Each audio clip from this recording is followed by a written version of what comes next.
nursery, so I'm going to read another story by our author, Rachel Bright. Now, I know we've been enjoying lots of her stories, and this one's called The Lion Inside. You see the lions here. You see there's a mouse. Let's find out what the story's about. In a dry, dusty place, where the sand sparkled gold, stood a mighty flat rock, all craggy and old. And under that rock, in a tiny little house, lived the littlest, quietest, meekest brown mouse. So you can see this is a big rock here, and then right at the bottom, look, it's a little tiny house where the mouse lives. He was so very tiny, so incredibly small that nobody noticed him ever at all. He's down here going, hello.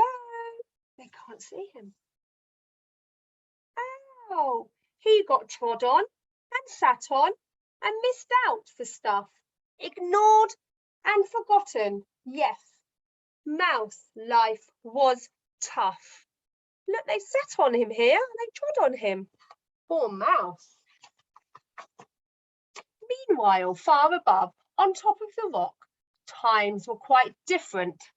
It was Lion O'Clock. This huge, toothsome creature made sure everyone saw how important he was by how loud he could. Whoa! Whoa! Wow, look at that. He was head of the pack. He was shouty and tough. He loved showing the crowd he was made of strong stuff. Yes, all were impressed by this mighty King Cat. If only, thought Mouse, I could be more like that. Just down here. Then, late one dark night, in his mini mouse bed, the cleverest thought popped into his head. He jumped from the covers and held out a paw. I've got it, he said. What I need is a roar. I mean, what if this mouse with the weeniest squeak was a little more rah and a little less meek? Well, he'd soon be the smallest of fuzzy brown mice, but he'd make friends and join in, and life would be nice. Yes, thought the mouse, I must find out how. I will learn how to roar, and I will learn it now.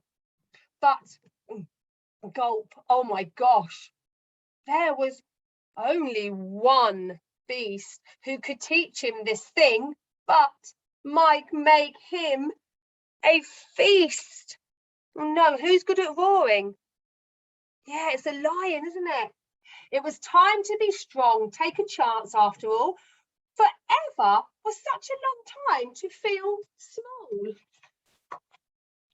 So he made himself brave, and he thought like a winner. He set off for the top, hoping not to be dinner.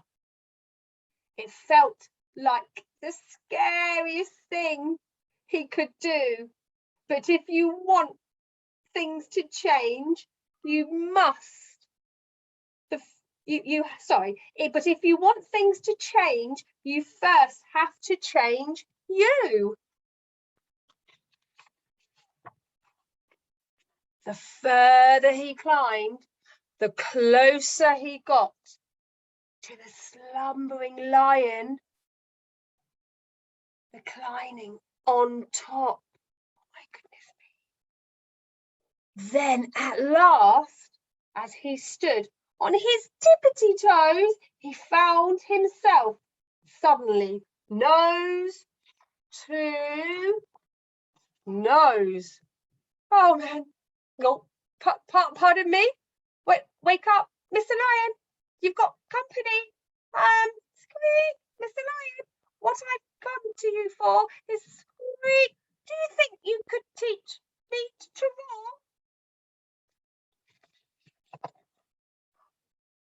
roar? A silence befell that twinkling plain. Lion opened his eyes and puffed out his mane. Time slowed right down. Why, it felt like a week. Then he opened his mouth and let out an eek! The lion. The lion was shaking. His paws all a fumble. He was backing away with a scramble tumble.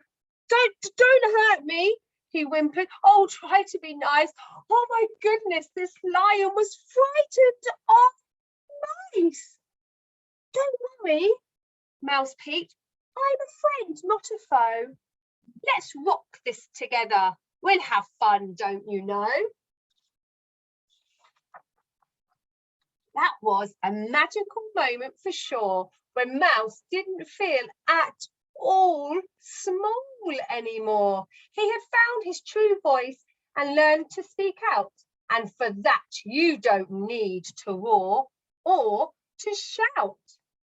And from that day and always, the two were a pair. They both liked that rock better now. That rock was to share. The mouse, while still little, felt big in his head. And Lion, he still roared, but with laughter instead. Yes, that day they both learned that no matter your size, we all have a mouse and a lion inside. Wow, I hope you like that story. I really like that story. I particularly like it because the mouse was so brave because he's so small, the lion is so big.